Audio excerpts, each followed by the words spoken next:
নমস্কার বন্ধুরা, আমি প্রণব। আপনারা দেখছেন মডেল নার্সারি বালিচক চ্যানেল, যে চ্যানেলের প্রত্যেকটি ভিডিও আপনার বাগানকে সুন্দর থেকে আরও সুন্দর করতে সাহায্য করবে। আজকের যে ভিডিও, এই ভিডিওটি হচ্ছে ভীষণ গুরুত্বপূর্ণ এবং আপনাদের চাহিদার ভিডিও। ভিডিওটির যে মূল বিষয়বস্তু সেটি হচ্ছে কোকোপিট নিয়ে। তো এই কোকোপিট আমরা দেখি নার্সারি প্রায় ব্যবহার করে গাছে, দারুণ ঝাঁ চকচকে গাছ হয়, মখমলের মতো পাতা হয়। কিন্তু যখন ডোমেস্টিকভাবে কেউ বাড়িতে ব্যবহার করছে কোকোপিট, তখন দেখা যাচ্ছে গাছ ক্রমশ রুগ্ন হচ্ছে এবং গাছ রুগ্ন হতে হতে হতে হতে যেন একদম মৃতপ্রায় অবস্থায় পৌঁছে যাচ্ছে। তো সেক্ষেত্রে ব্যাপার এটাই যে নার্সারি যখন ব্যবহার করছে তখন সুন্দর গাছ হচ্ছে, কিন্তু যখন আপনারা এই কোকোপিট ব্যবহার করছেন তখন গাছ কেন এই অবস্থা হচ্ছে, গাছ কেন ভালো হচ্ছে না। আজকে আমি দেখাই যে অ্যাকচুয়ালি এই কোকোপিট আমি কিভাবে ব্যবহার করি। এইভাবেই কি ধরে একদম শুকনো কোকোপিট এইভাবে হাতে চেপে গুঁড়ো করে দিলাম, গুঁড়ো করে দিয়ে গাছের গোড়ায় দিয়ে দিলাম এইভাবে, নাকি আলাদা কোনো সিস্টেমে এটিকে ব্যবহার করা হয়? তো দেখুন, প্রথমেই আমি কয়েকটি প্রয়োজনীয় কথা বলে নিই। সর্বপ্রথম আপনারা দেখতেই পাচ্ছেন এটি হচ্ছে কোকোপিটের বার। এটি কোকোপিট বার। এই বারটি বিভিন্ন ওজনের হয়, 1 কিলোর বার হয়, 2 কিলোর, 3 কিলোর, 5 কিলোর, এই ধরনের বার কিনতে পাবেন অনলাইনে। তো এই ধরনের বার কেনার পরে যেটি করতে হয় সেটি হচ্ছে, ধরুন এই যে একটি বার, এটি প্রায় 3 কিলো 3.5 কিলো ওজন ছিল।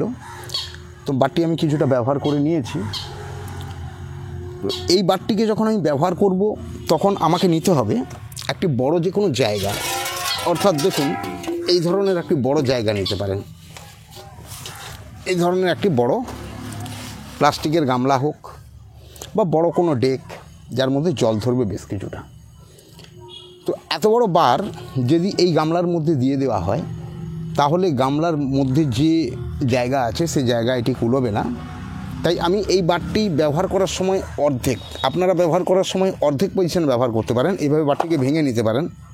ভেঙে নেওয়ার পর এইভাবে আপনারা গামলায় ফেলে দিন। বারটিকে এইভাবে ভাঙা টুকরোগুলোকে গামলায় ফেলে দিন। তো বারকে ভেঙে ব্যবহার করবেন, তাতেই ব্যবহার করতে সুবিধা হবে।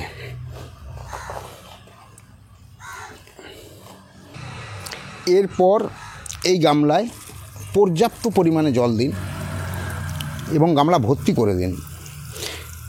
এতে যত বেশি জল দেবেন এ ধীরে ধীরে ধীরে ধীরে জলটি টেনে নেবে এবং এই আস্তে আস্তে পরিমাণে বাড়তে থাকবে। এইভাবে পুরো জল দিয়ে গামলাটি আমি ভর্তি করে দেব।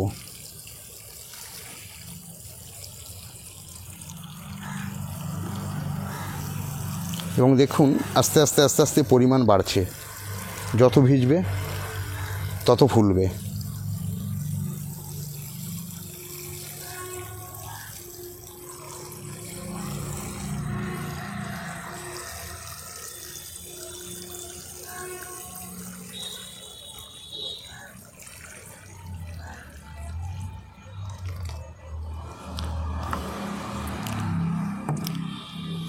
এই জল দেওয়ার পর যখন দেখবেন সম্পূর্ণ জল টেনে নিয়েছে, কিংবা হয়তো কিছুটা জল বেশি আছে, যেমনই থাক, আপনি ওয়েট করুন কম করে 2 ঘন্টা।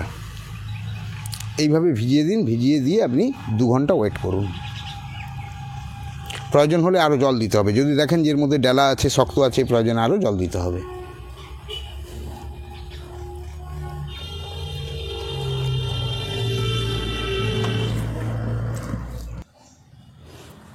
এইভাবে ভেজানোর পর দেখুন সম্পূর্ণ ভিজে গেছে। এরপর যেটি আপনার কাজ সেটি হচ্ছে, উপরে একটি পাতলা কোনো কাপড় এর উপরে চাপা দিয়ে দিন, বা কোনো পাতলা নেট চাপা দিয়ে একে উপুড় করে দিন, যাতে অতিরিক্ত জল বেরিয়ে যায় এবং কোকোপিটটি নেটের মধ্যে চলে যাবে।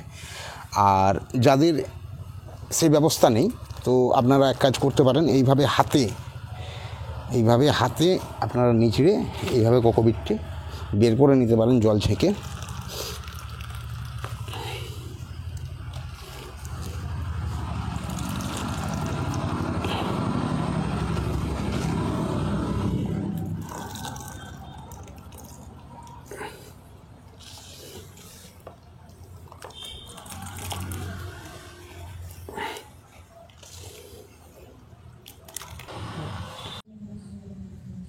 দেখুন বন্ধুরা, আমার কোকোপিট ভেজানো কমপ্লিট হয়ে গেছে। আমি নিচড়ে বের করে নিয়েছি, জল ঝেড়ে নিয়েছি। তো এবারে বলি এই কোকোপিটটি কেন ব্যবহার করবেন। দেখুন, এটি যে ব্যবহার করবেন মূলত দুটো কারণ। প্রথম যে কারণ, আপনি কোকোপিট কেন ব্যবহার করবেন তার প্রথম যে কারণ আছে, সেই কারণ হচ্ছে ধরুন আপনার এলাকায় এঁটেল মাটি, ভীষণ শক্ত মাটি, লোহার মতো হার্ড, বা পলি মাটি, একটু জল টানলেই একদম লোহার মতো শক্ত হয়ে যায়। তো এই যে শক্ত মাটি, এটি শেকড় চালাতে গাছের খুব অসুবিধা হয়। সেক্ষেত্রে মাটিকে নরম করার জন্য আপনি এটি ব্যবহার করবেন। দ্বিতীয় কী কারণে এটি ব্যবহার করবেন, এটি ব্যবহার করলে মাটি যখন নরম হবে গাছ খুব সহজেই রুট চালাতে পারবে। তার ফলে গাছের হেলথ, যেহেতু রুট ভালো হচ্ছে তো উপরভাগে গাছের হেলথ ভালো হবেই। এবারে যে জিনিসটি বলবো সেটি হচ্ছে জল ধারণ ক্ষমতা মাটির বেশ কিছুটাই কিন্তু বাড়িয়ে দেবে এই কোকোপিট। আর যেটি এর সবথেকে খারাপ পয়েন্ট সেটি কি, সেটি হচ্ছে এর মধ্যে কোনো রকম কোনো খাবার নেই। অর্থাৎ একটি গাছ বেড়ে ওঠার জন্য যে নিউট্রিয়েন্টসগুলোর প্রয়োজন হয়, বিন্দুমাত্র নিউট্রিয়েন্টস এর মধ্যে নেই। তাহলে আপনার গাছ হেলদি হবে কী করে, গ্রোথ নেবে কী করে? খাবার ছাড়া তো কোনো জিনিস হেলদি হতে পারে না। এর জন্য যখন আপনি এটিকে ব্যবহার করবেন তখনই আপনাকে সঠিক পদ্ধতিতে ব্যবহার করতে হবে, যেটি নার্সারিরা মেনটেন্স করে, আপনি করতে পারেন না। তাই আপনার কাছে গাছ ক্রমশ রুগ্ন হতে থাকে কোকোপিটের ওপর। তাহলে কী সেই পদ্ধতি, যে পদ্ধতিতে আমি ব্যবহার করি এবং আমার রেজাল্ট খুব ভালো থাকে গাছের, আমি সেটি আপনাদের সঙ্গে শেয়ার করছি। দেখুন, এই শীতের সিজনে যাবতীয় ফুল গাছ লাগাবেন কিংবা যে কোনো ফলের গাছ লাগাবেন বা যে কোনো গাছ লাগাবেন, তার জন্য যখন এই কোকোপিট আমি ব্যবহার করি তখন কী হিসেবে ব্যবহার করি, আমি ব্যবহার করি 30 ভাগ কোকোপিট। অর্থাৎ এটি আমি নেই কত, 30 ভাগ কোকোপিট নিলাম। 30 ভাগ কোকোপিটের সঙ্গে আমি গোবর খত, যত পুরানো কাউডাঙ্ক গোবর খত সেটি আমি নিচ্ছি 30 ভাগ, তাহলে হয়ে গেল 60 ভাগ। এর সঙ্গে আমি দিচ্ছি যেটা, সেটা হচ্ছে বাগানের মাটি, যেটি আপনারা গাছ প্রতিস্থাপনের জন্য রেডি করে রেখেছেন, সেই মাটি কতটা, 40 ভাগ। তাহলে দেখুন 100 ভাগ হয়ে গেল। একে একসঙ্গে মিশিয়ে নিতে হবে। এবারে বলি, এই ভেজা অবস্থায় কোনো কিছুই মেশাবেন না, একে আগে ভালো করে শুকনো করবেন। কেন ভেজা অবস্থায় মেশাবেন না? যখনই আপনি এই ভেজা অবস্থায় আপনি শুকনো মাটি দিয়ে মিশিয়ে দিলেন, গোবর খত দিয়ে মিশিয়ে দিলেন, অথচ এটি ভেজা, এর যে রস মাটিটিকে ভিজিয়ে দেবে। এরপর যখন আপনি টবের মধ্যে এটিকে ভরবেন বা আপনি গ্রো ব্যাগে ভরবেন, তখন দেখবেন যখন এটি শুকনো হবে তখন এর মধ্যে একটা টান এসে যাবে এবং গ্রো ব্যাগের সাইড ফাঁকা হয়ে যাবে বা টবের সাইড ফাঁকা হয়ে যাবে, যা গাছের ক্ষেত্রে মোটেই ভালো নয়। অর্থাৎ আপনি যখন এটিকে শুকনো করবেন এর মধ্যে কোনো রস থাকবে না, একদম শুকনো হয়ে যাবে, তারপর আপনি এটিকে মেশাবেন মাটির সঙ্গে খুব সুন্দরভাবে। এরপর আপনি এটি ব্যবহার করবেন, দেখবেন আপনি অবশ্যই ভালো রেজাল্ট পাবেন গাছে। গতানুগতিক যেভাবে রেজাল্ট পেতেন তার চেয়ে অনেক বেটার রেজাল্ট পাবেন। এরপরে বলি, যখন এই ধরনের ব্যবহার করবেন তখন গাছের গোড়ায় খাবার তো অবশ্যই দেবেন। তৎসহ বলি স্প্রে ফুড, অর্থাৎ NPK ব্যালেন্স ফুড যেগুলো, সেগুলো অবশ্যই গাছে স্প্রে করবেন।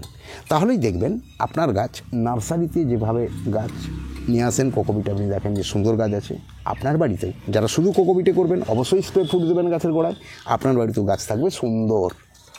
আশা করি আমি আজকে বোঝাতে পারলাম যে যে কোকোপিট এটি আপনি কেন ব্যবহার করবেন, কিভাবে ব্যবহার করবেন, কতটা পরিমাণে ব্যবহার করবেন, ব্যবহার করার পর গাছকে কি এক্সট্রা কোনো খাবার দিতে হবে কি না, এ সমস্ত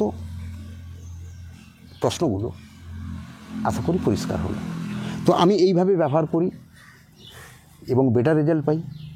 আপনারাও করে দেখুন, আশা করি ভালোই রেজাল্ট পাবেন। তবে একটা কথা, যদি মনে হয় ভিডিওটি ইনফরমেটিভ এবং আপনার উপকারে লাগে, তাহলে অবশ্যই আপনি এটি ব্যবহার করার পর উপকার পেলে বন্ধুবান্ধবদের শেয়ার করুন। আপনি চ্যানেলটি লাইক, শেয়ার, কমেন্ট করতে ভুলবেন না কিন্তু। টাটা, বাই বাই, চোখ রাখুন, পরবর্তী ভিডিও ফিরে আসছে।